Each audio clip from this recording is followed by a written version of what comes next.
Hello everyone, welcome back to the Reading Corner. Thank you so much for choosing to be here and share your day with me. I hope that you're all well wherever you are.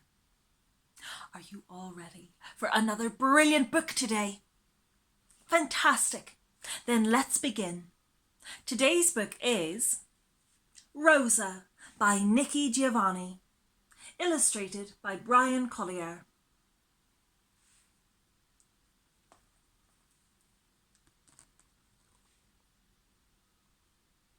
Mrs. Parks was having a good day. Mother was getting over that touch of flu and was up this morning for breakfast at the table. Her husband, Raymond Parks, one of the best barbers in the county, had been asked to take on extra work at the Air Force Base. And the first day of December was always special because you could just feel Christmas in the air.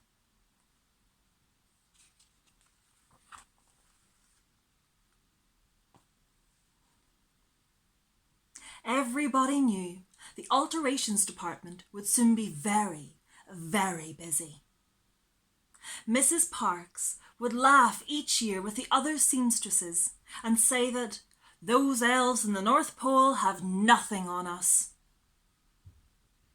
The women of Montgomery, both young and older, would come in with their fancy holiday dresses that needed adjustments, or their Sunday suits and blouses that needed just a touch, a flower or some velvet trimming or something to make the ladies look festive. Rosa Parks was the best seamstress.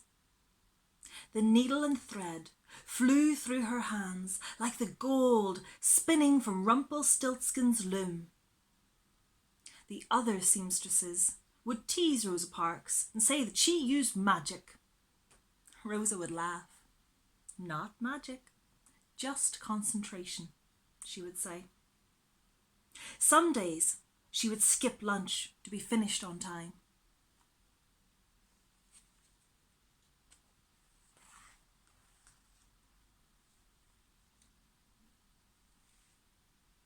This Thursday, they had gotten a bit ahead of their schedule. "Why don't you go on home, Rosa?" said the supervisor. "I know your mother is feeling poorly, and you might want to look in on her." The supervisor knew Rosa would stay until the work was done. But it was only December the 1st. No need to push. Rosa appreciated that. Now she could get home early, and since Raymond would be working late, maybe she would surprise him with a meatloaf, his favourite. "See you in the morning." Rosa waved goodbye and headed for the bus stop. She fiddled in her pocket for the dime so that she wouldn't have to ask for change. When she stepped up to drop her fare in, she was smiling in anticipation of the nice dinner she would make. As was the evil custom, she then got off the bus and went to the back door to enter the bus from the rear.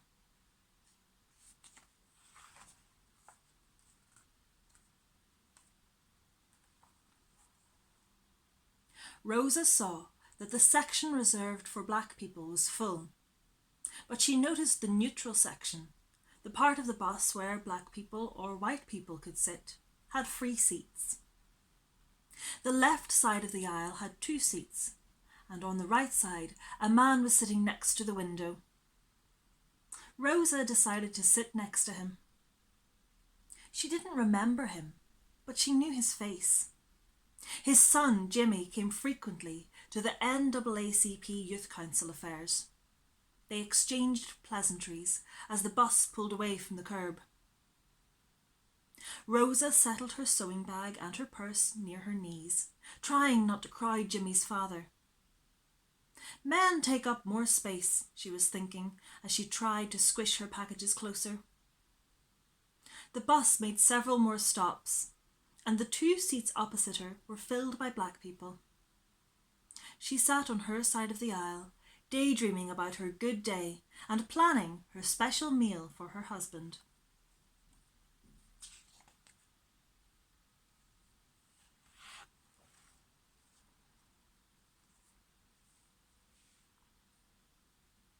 I said, give me those seats, the bus driver bellowed.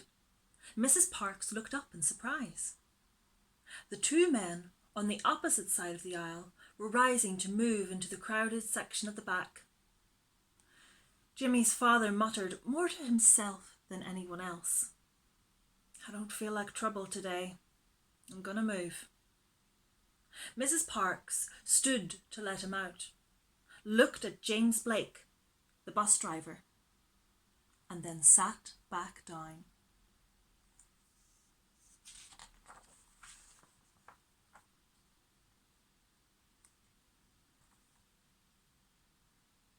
You better make it easy on yourself, Blake yelled.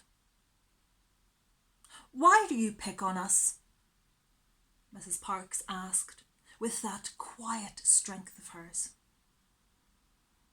I'm going to call the police, Blake threatened. Do what you must, Mrs. Parks quietly replied. She was not frightened. She was not going to give in to that which was wrong.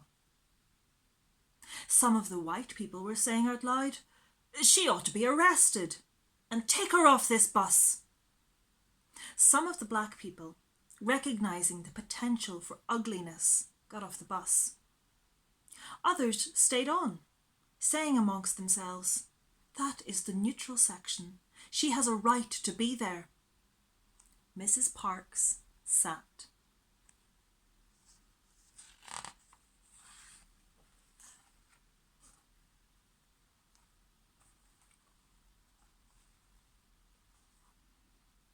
As Mrs. Parks sat waiting for the police to come, she thought of all the brave men and women, boys and girls, who stood tall for civil rights.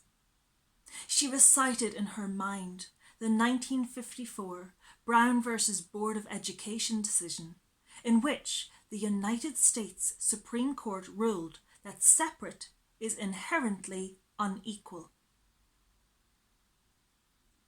She sighed as she realized she was tired. Not tired from work, but tired of putting white people first. Tired of stepping off sidewalks to let white people pass. Tired of eating at separate lunch counters and learning at separate schools. She was tired of coloured entrances, coloured balconies, coloured drinking fountains, and coloured taxis. She was tired of getting somewhere first and being waited on last. Tired of separate, and definitely tired of not equal.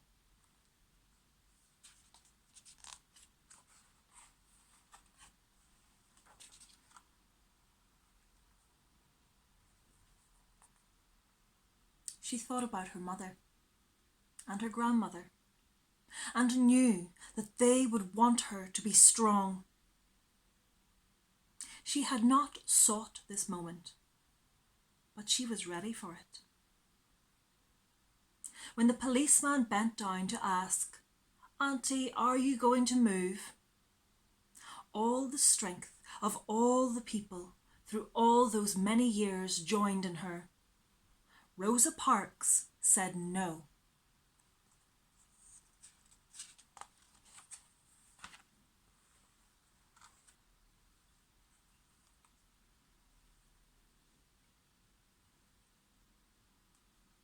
Joanne Robinson was at the Piggly Wiggly when she learned of the arrest. She had stopped in to purchase a box of macaroni and cheese. She always served macaroni and cheese when she baked red snapper for dinner. A sister member of the Women's Political Council approached her just as she reached the checkout lane. "Not Mrs. Parks!" Mrs. Robinson exclaimed.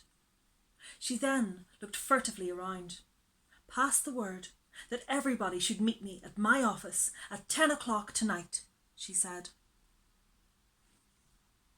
Mrs. Robinson was also Dr. Robinson, a professor at Alabama State, the college designated for coloured people, and she was the newly elected president of the Women's Political Council. She rushed home to put dinner on the table, cleaned up the kitchen, and put the kids to bed. She kissed her husband goodbye and hurried to the college. It was dark when they finally gathered.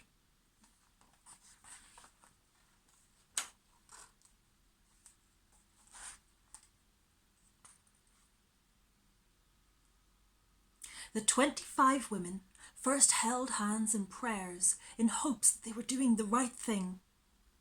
After all, they were going to use the stencil maker, printer, and paper of Alabama State without permission. If they were caught at the college, they could all be arrested for trespassing. But they were working to undermine a vicious law. They decided they would stand under the umbrella of courage Rosa Parks had offered, keeping off the rains of fear and self-disgust. The women quickly formed groups to carry out each task. Making the stencils was the most difficult because the machine keys had to be struck very hard so that the letters would be clearly readable. If a mistake was made, the whole page had to be thrown out. It took a lot of concentration.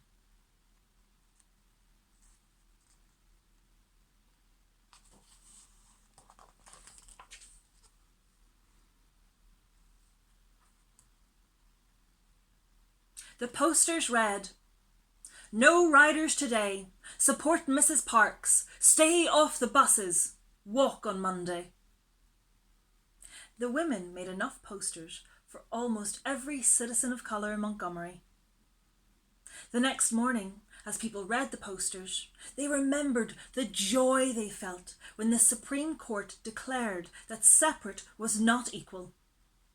They were sure that once the highest court in the land had spoken, they would not be treated so badly. But that wasn't the case. Soon after the ruling, Emmett Till, a 14-year-old boy in Money, Mississippi, was viciously lynched. At his funeral, more than 100,000 people mourned with his mother. She left his casket open, saying, "I want the world to see what they did to my boy." Now, only weeks after his killers were freed, Rosa Parks had taken a courageous stand. The people were ready to stand with her.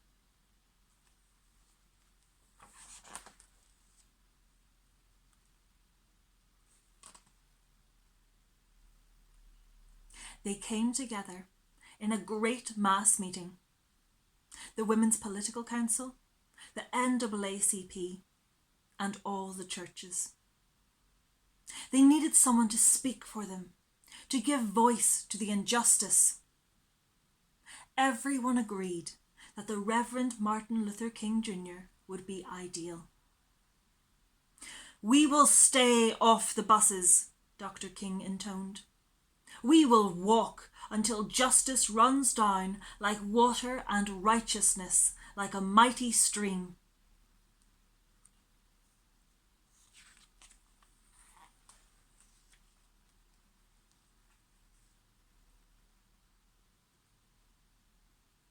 And the people walked. They walked in the rain. They walked in the hot sun. They walked early in the morning. They walked late at night. They walked at Christmas and they walked at Easter. They walked on the 4th of July. They walked on Labour Day. They walked on Thanksgiving.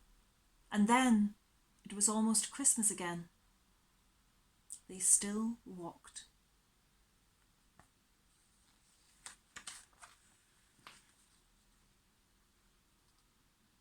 People from all over the United States sent shoes and coats and money so that the citizens of Montgomery could walk. Everyone was proud of their non-violent movement, and the sole force that bound the community together would sustain many marchers for the years of struggle that were yet to come.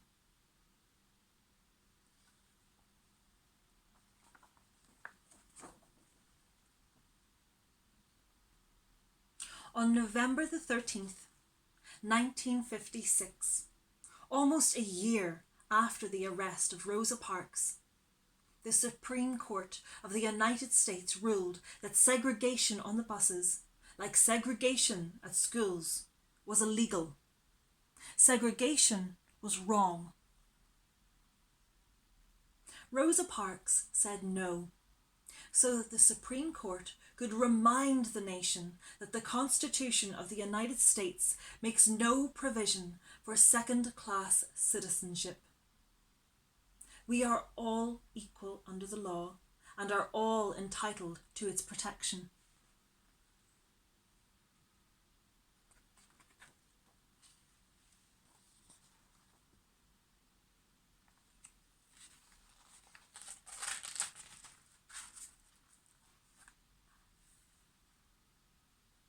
The integrity, the dignity, and the quiet strength of Rosa Parks turned her no into a yes for change.